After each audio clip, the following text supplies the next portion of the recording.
स्वागत है समर्पण के मंच पे। आज हम लोग बिहार एसआई का जो आज का एग्ज़ाम हुआ है उसका क्वेश्चन शेयर करेंगे। जो भी मेमोरी बेस्ड क्वेश्चन है उसको मैं बताने जा रही हूँ आप लोगों के साथ, और ये बिल्कुल ऑथेंटिक और सही क्वेश्चन है जो आज के एग्ज़ाम के फर्स्ट शिफ्ट में पूछे गए हैं। तो चलिए देखते हैं। पहला क्वेश्चन था राष्ट्रपति के अध्यादेश से संबंधित क्वेश्चन था कि राष्ट्रपति कौन से अनुच्छेद के तहत अध्यादेश जारी करते हैं। तो इसका आंसर हो जाएगा अनुच्छेद 123, 1, 2, 3 अनुच्छेद के तहत राष्ट्रपति अध्यादेश जारी करते हैं। दूसरा क्वेश्चन था दूध में कौन सा अम्ल पाया जाता है। तो इसमें लैक्टिक अम्ल पाया जाता है, लैक्टिक अम्ल पाया जाता है। ठीक है। नेक्स्ट था दुर्खिम का आधुनिक समाज किस प्रकार का समाज है। तो ये सोशियोलॉजी से क्वेश्चन है, समाज से संबंधित क्वेश्चन है।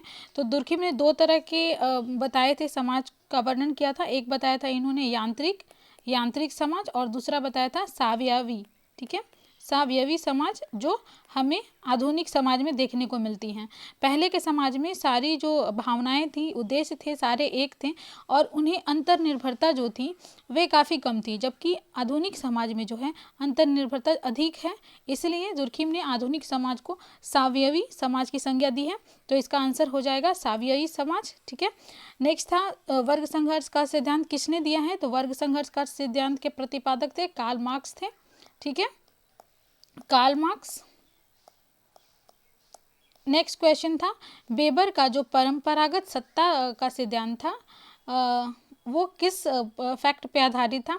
तो वेबर ने तीन प्रकार के सत्ता को बताया था। एक था परंपरागत सत्ता, ठीक है, परंपरागत। एक था वैधानिक सत्ता और एक था करिश्माई सत्ता। ठीक है, करिश्माई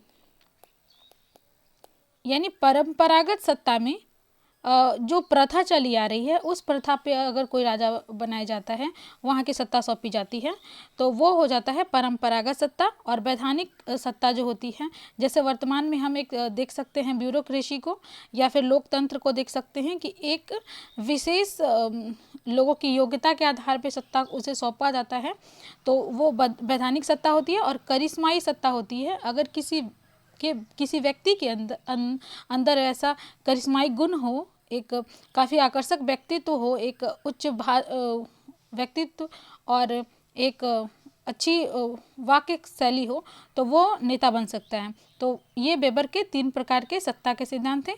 तो इसमें जो पूछा गया था परंपरागत सत्ता के कौन से आधार हैं, तो इसका हो जाएगा ऑप्शन प्रथा। जो भी ऑप्शन में था प्रथा वो सही हो जाएगा। फिर एक क्वेश्चन था कौन सी जाति की विशेषता नहीं है इसमें से।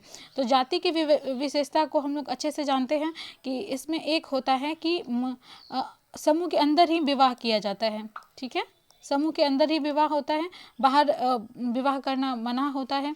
खाने पीने पे भी पाबंदियाँ होती हैं। और एक जाति जो होती है वो जन्म से निर्धारित किया जाता है। तो ये सब उसमें से ऑप्शन था, लेकिन पूछा था कि जाति की विशेषता इनमें से कौन सी है जो नहीं है। तो इसमें था, इसका आंसर हो जाएगा कि समूह के बाहर विवाह करना इसका विशेषता नहीं है। फिर था समूह की विशेषता के आधार पर एक प्रश्न पूछे गए थे कि सिनेमा हॉल में बैठे व्यक्ति समूह कहेंगे या फिर रेलवे प्लेटफॉर्म पर इंतजार कर रहे हैं व्यक्तियों को समूह कहेंगे, या फिर संगीत समारोह में आए हुए व्यक्तियों को समूह कहेंगे, या फिर परिवार में जो सदस्य हैं उसे समूह कहेंगे। तो इसका आंसर हो जाएगा परिवार में जो सदस्य हैं उसे हम लोग समूह कहेंगे। एक क्वेश्चन था रामसर कन्वेंशन से। तो रामसर कन्वेंशन जो हम लोग जानते हैं कि अभी हमारे कंट्री में टोटल 47 जो है रामसर कन्वेंशन स्थल हैं। और रामसर कन्वेंशन जो है वो आर्द्र भूमि से संबंधित एक कन्वेंशन है, जिसका ईरान में इसका हुआ था सम्मेलन 1971 में। ठीक है। और एक क्वेश्चन इसमें से पूछा गया था कि विश्व कैंसर दिवस से कब मनाया जाता है। विश्व कैंसर दिवस कब मनाया जाता है। ठीक है, तो इसका था 4 फरवरी। ठीक है, एक ये भी क्वेश्चन था। फिर एक क्वेश्चन था नामदफा नेशनल पार्क। ठीक है, नामदफा नेशनल पार्क कहाँ है। तो ये नामदफा नेशनल पार्क कहाँ है, अरुणाचल प्रदेश में है। ठीक है।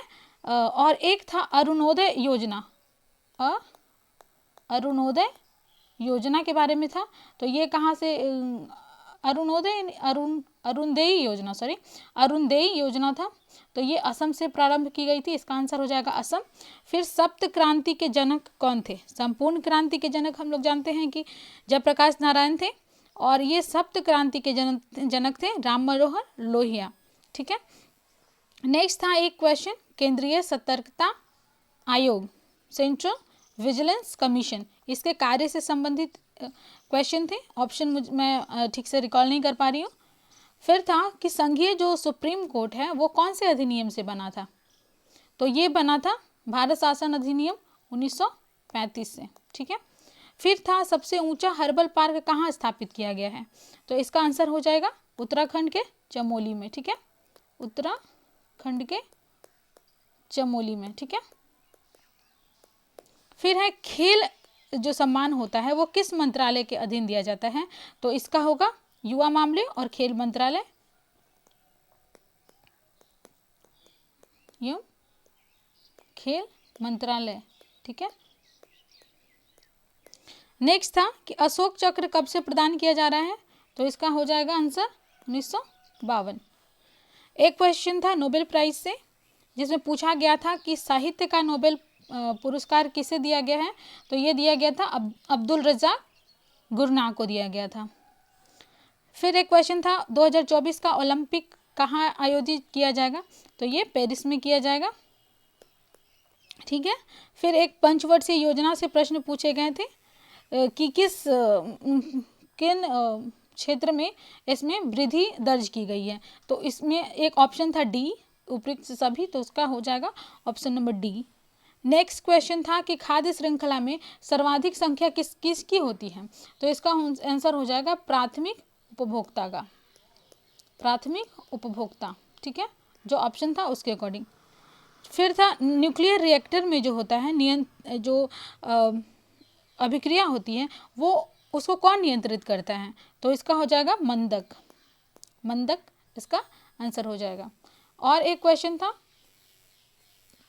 कि एक प्रजाति को लाभ होती है और दूसरे प्रजाति अप्रभावित होता है, तो उसे क्या बोलते हैं? तो इसको कहते हैं सहभोजिता। ठीक है, तो ये मेमोरी बेस्ड क्वेश्चन थे जो आज के जो एसआई का एग्जाम हुआ था उसमें क्वेश्चन पूछे गए थे। आगे और भी प्रश्न की अगर मुझे श्रृंखला मिलती है तो मैं उस पर वीडियो बनाऊंगी। Thank you for watching, thank you.